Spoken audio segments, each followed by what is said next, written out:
Tonight, we venture into the heart of one of Russia's most chilling and perplexing unsolved mysteries. A story that has baffled investigators and spawned countless theories for over 60 years. This is the story of the Dyatlov Pass incident and the 9 souls who met their end on a mountain ominously known as the Mountain of the Dead. Our story begins in the winter of 1959. In the vast, unforgiving expanse of the northern Ural Mountains. A group of 9 experienced hikers, mostly students from the Ural Polytechnical Institute, embarked on a challenging ski expedition. Their leader was 23-year-old Igor Dyatlov, a seasoned mountaineer. They were young, adventurous, and well prepared for the brutal Siberian conditions. Their goal was to reach Otorten, a mountain 10 kilometers north of their final known location. But they never made it. When they failed to send a telegram by their scheduled return date of February 12th, their families grew worried. A search and rescue operation was launched. For days, planes and ground teams scoured the desolate, snow-covered landscape on Tefondit, on the eastern slope of Kolat-Syakhl, or Dead Mountain in the local Mansi language, sat the group's tent, half buried in snow. The initial relief of finding the campsite quickly morphed into sheer bewilderment. The tent was collapsed and abandoned. More disturbingly, it had been slashed open from the inside. It was a scene of quiet, irrational panic. Inside, all the group's belongings were left behind in an orderly fashion. Warm coats, waterproof gear, food supplies, maps, and even their money remained untouched. 9 pairs of boots were lined up, waiting for owners who would never return. Why would 9 experienced winter hikers, in their right minds, cut their way out of their only shelter and flee into a blizzard with temperatures plummeting to minus 30 degrees Celsius? Why would they leave without their coats, without their boots? The first clues lay frozen in the snow. A trail of footprints led away from the camp, down the slope towards a sparse tree line about a mile away. Investigators were stunned to find that some of the prints were from bare feet. Others were made by people wearing only socks or a single shoe. The tracks descended in a relatively straight line, showing no signs of a struggle, no indication that anyone else had been there. It was as if they had walked, calmly at first, away from their shelter and into the deadly embrace of the frozen wilderness. The search party followed the tracks to the edge of the woods. There, under a towering old cedar tree, they made the first grim discovery.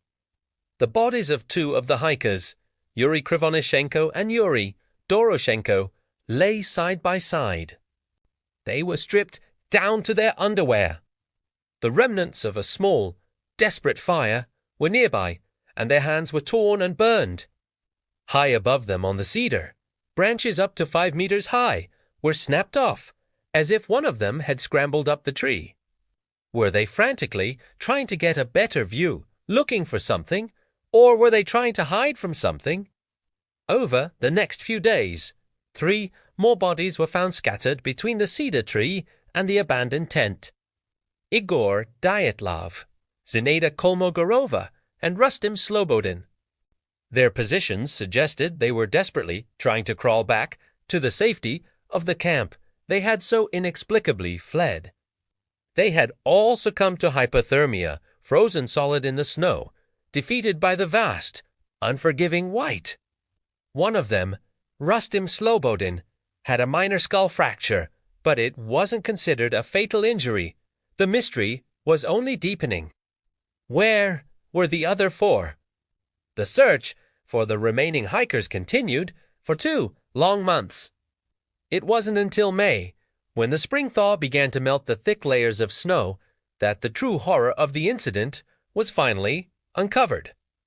The last 4 bodies were found in a ravine 75 meters deeper into the woods from the cedar tree. They were huddled together as if for warmth, Buried under more than 4 meters of snow, this group was better dressed than the others. It appeared they had managed to take clothing from their friends who had already perished. But it was their injuries that sent a shockwave through the investigation. These were not injuries caused by the cold. Nikola Tibobinir-Skrekh, Alexander Zolotaryov, and Lyudmila Dubinina had sustained catastrophic chest trauma. Their ribs were crushed with a force that medical examiners compared to the impact of a high-speed car crash.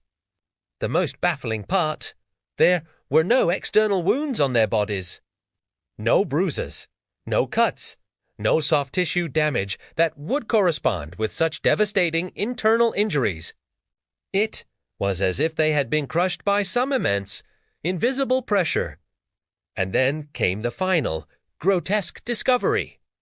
Lyudmila Dubinina was missing her tongue. The official Soviet investigation was swiftly and mysteriously concluded. The final report was maddeningly vague, stating that the hikers had died as a result of a compelling natural force. The case was closed. The files were classified, and the area was sealed off for 3 years. Access to the Dyatlov Pass was forbidden. But what compelling natural force could account for this bizarre chain of events? What could cause experienced hikers to behave so irrationally, to flee their only shelter into a deadly blizzard? What could inflict such violent internal injuries without leaving a single external mark? For over 6 decades, theories have raged, attempting to explain the unexplainable. One of the most common is an avalanche. Perhaps a slab avalanche startled them from their sleep, forcing them to cut their way out and run. This could explain their panic and lack of clothing. However, investigators at the scene found no evidence of an avalanche. The tent was on a gentle slope, not typical avalanche terrain, and was only partially covered by snow, likely from drift.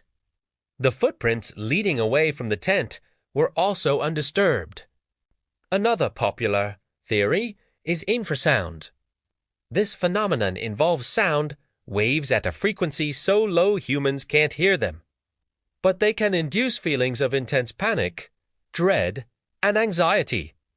Certain wind conditions over the mountain's topography could have theoretically generated infrasound, driving the hikers mad with terror and causing them to flee. While plausible for the initial panic, it doesn't explain the crushing internal injuries. Then there are the more sensational theories. Was it a secret military weapons test gone wrong? The area was known for military activity. Some reports from other hiking groups in the region around the same time mentioned seeing strange orange spheres or lights in the sky. Some of the hikers' clothing was also found to have trace levels of radiation. Could they have stumbled upon something they weren't supposed to see and been eliminated? This could potentially explain Class 5 in the Swift. Va conclusion? Some suggest it was the work of scavengers, as the body was found in running water. Others point to something more sinister, perhaps a human perpetrator or a ritualistic killing, though there was no evidence of anyone else at the scene. More recently, rassurishop in the case, their conclusion, once again, pointed to a natural cause, a combination of a small, delayed slab avalanche, poor visibility, and the group's panicked reaction. They theorized an avalanche forced them out.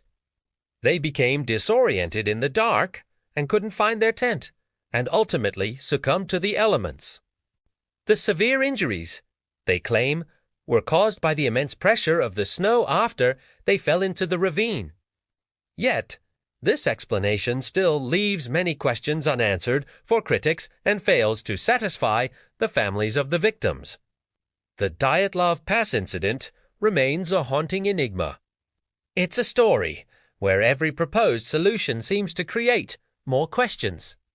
Was it a freak act of nature, a military cover-up, or something far stranger, something beyond our current understanding.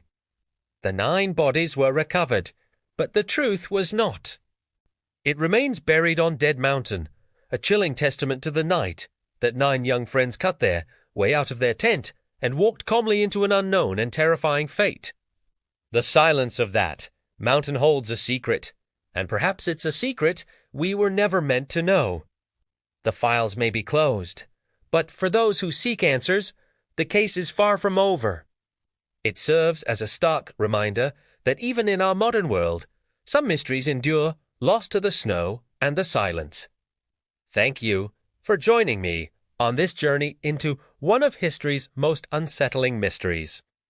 If you find stories like this as fascinating as I do, make sure to hit that like button and subscribe for more deep dives into the unknown. Let me know your own theories on the Dyatlov Pass incident in the comments below.